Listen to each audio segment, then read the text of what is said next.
వాక్కు. అనగా అనగా ఒక రాజు. తక్కిన రాజులందరిలాగా కాక ఆయన పరిపాలనలో ఒక విశేషముంది. అది ఏమిటి అంటే మారువేషంతో తిరిగి ప్రజల స్థితిగతులు స్వయంగా తెలుసుకోవటం ఆయనకు సరదా. అందుకనే మంత్రిని వెంటపెట్టుకుని ఊరూరా సంచారం చేస్తూ ఉండేవాడు. ఒకప్పుడు వారిద్దరూ పోయిపోయి మిట్ట మధ్యాహ్నం అయ్యేసరికి దూరాన ఉండే ఒక గ్రామం చేరుకున్నారు. ఆ గ్రామంలో ఒక ఇంటి ముందు వారికి ఒక ఆయన కనిపించాడు. ఆయన నిమ్మపండు వంటి ఛాయగలవాడు. 20 ఏళ్ల ప్రాయంవాడు. వయసుకు తగ్గ ఒడ్డు పొడవు కలవాడు. మంచి స్ఫురద్రూపి. భూతబలి వేయటానికని ఆయన అప్పుడే యువతలకి వచ్చి నిలబడ్డాడు. రాజు మంత్రి వెళ్ళి ఆయన్ను పలకరించి పుట్టుపూర్వోత్తరాలన్నీ కనుక్కున్నారు. ఆ వ్యక్తి తన పేరు మిహిరుడని చెబుతూ వారికి ఆతిథ్యమిచ్చాడు. వారు ఇష్టాగోష్ఠి చేస్తూ ఉండగా ప్రస్థానవశాత్తు మిహిరుడు గొప్ప జ్యోతిష్కుడనే విషయం రాజుకు వెల్లడయింది. ఆ గొప్పతనం ఏమిటో పరీక్షిద్దామని చెప్పి రాజు, స్వామి, మేము వర్తకులం. వ్యాపార విషయంలో దేశ సంచారం బయలుదేరాము. మేం తలపెట్టిన వర్తకం లాభిస్తుందా లేదా ప్రారంభించడానికి ఎప్పుడు బాగా ఉంటుంది, సెలవియ్యండి అని కోరాడు. వెంటనే మిహిరుడు, అయ్యా, మీరిద్దరూ జాతి వర్తకులు కారు, మారువేషంలో ఉన్న క్షత్రియులు. మీరు ఫలానా వారై ఉంటారనడానికి సందేహమేమీ లేదు అని చెప్పేసరికి వారు అమితాశ్చర్యం పొందారు. తర్వాత రాజు మిహిరుని తమ ఆస్థానంలో పెట్టుకున్నాడు. ఇలా ఉండగా లేక లేక చాలా కాలానికి రాజుకు ఒక కుమారుడు కలిగాడు. శిశువు జాతకం తయారు చేయవలసిందని ఆస్థాన జ్యోతిష్కులందరికీ రాజాజ్ఞ అయింది. ఆ గొప్ప గొప్ప జ్యోతిష్కులందరూ శాస్త్రాలు తిరగవేసి తమ యావత్ శక్తిని, జ్ఞానాన్ని వినియోగించి అతి శ్రద్ధతో రాజకుమారుని జాతకం సిద్ధపరిచారు.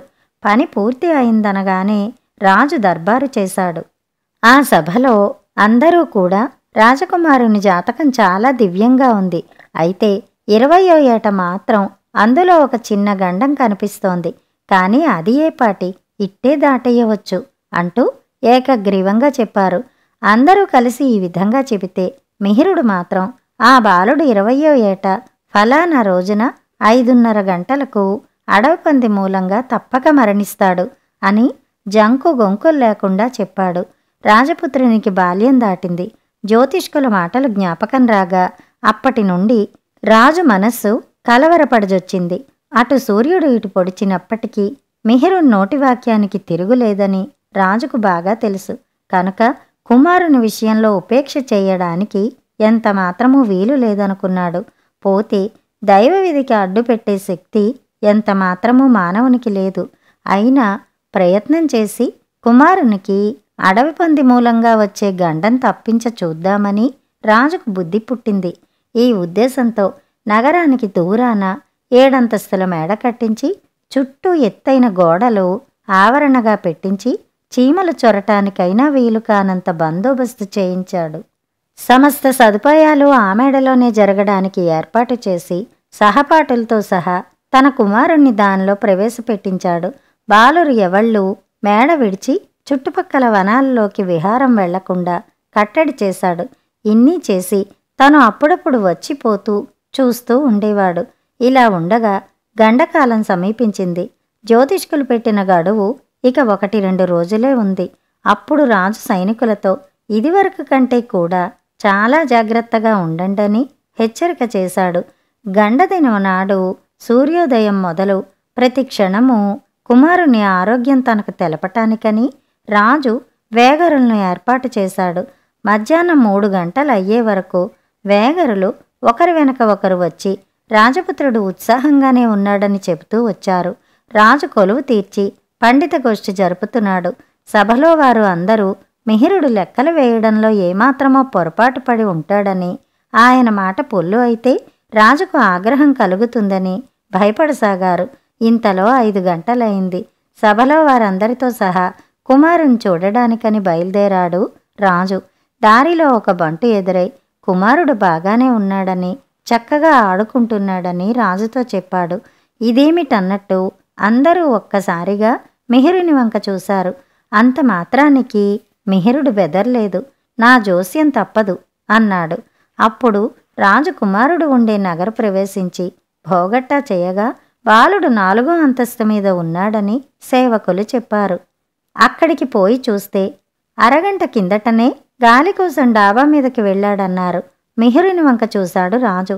అందుకు మిహిరుడు, బాలుడు ఈ లోకం వదిలి అప్పుడే అరగంట సేపు అయింది అని నొక్కి చెప్పాడు. దడదడ కొట్టుకుంటున్న గుండెలతో అందరూ 7వ అంతస్తు ఎక్కుతున్నారు. ఇంత ఎత్తుకు అడవి పంది ఎలా ఎక్కగలుగుతుందా అని అందరికీ సందేహం పట్టుకుంది. తీరా డాబా ఎక్కి చూసేసరికి ఒక జెండా స్తంభం కింద మంచం పైన రొమ్ము మీద భారమైన ఇనుప వరాహ విగ్రహం పడి నెత్తురులోడుతున్న శరీరంతో రాకుమారుడు కనిపించాడు. పుత్రశోకం భరించలేక అపరిమితంగా విలపించాడు రాజు. ఈ నగరు నిర్మించినప్పుడు శిల్పి ఈ విగ్రహాన్ని జెండా స్తంభం మీద నిలిపి ఉంటాడు. కుతూహలం కొద్దీ బిడ్డడు దీన్ని లాగే ఉంటాడు. దాని ఫలితమే ఇది. వరాహమూర్తి మా ఇలవేల్పు అయి ఉన్నాడు. మా కులదైవమే ఈ విధంగా నా బిడ్డడిని తనలో ఐక్యం చేసుకున్నాడు. ఏది ఏమన్నా శాస్త్రం తప్పదు అని అందరికీ తర్వాత రాజు తెలియచెప్పాడు.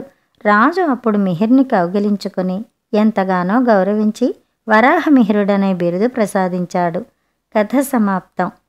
అసలు పందాలు. రంగయ్య, పుల్లయ్య న్యాయం కోసం రాజు వద్దకు వచ్చారు.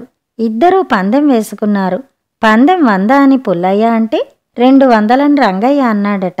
కానీ రంగయ్య పందెం ఓడిపోయి 200కు బదులు 2 వరహాలే ఇచ్చాడట. పుల్లయ్య 100 అంటే నాకు కోపం వచ్చి 200 అన్నాను. వరహాలని నేను చెప్పలేదు. 10 వరహాలు కూడా లేవు నాకు. 100 వరహాలు పందెం కాయగలనా? నా ఉద్దేశం 200 గవ్వలని అన్నాడు రంగయ్య. రంగయ్య తెలివికి మెచ్చి రాజు పుల్లయ్యకు 200 వరహాలిచ్చి రంగయ్యను తన కొలువులో పెట్టుకున్నాడు. మర్నాడు వాళ్ళిద్దరూ మళ్లీ న్యాయం కోసం రాజు వద్దకు వచ్చారు. క్రితం రోజు ఇద్దరూ పందెం వేసుకుని కొంత డబ్బు సంపాదించారట. అది రంగయ్య తెలివితేటలతో గెలుచుకున్నది.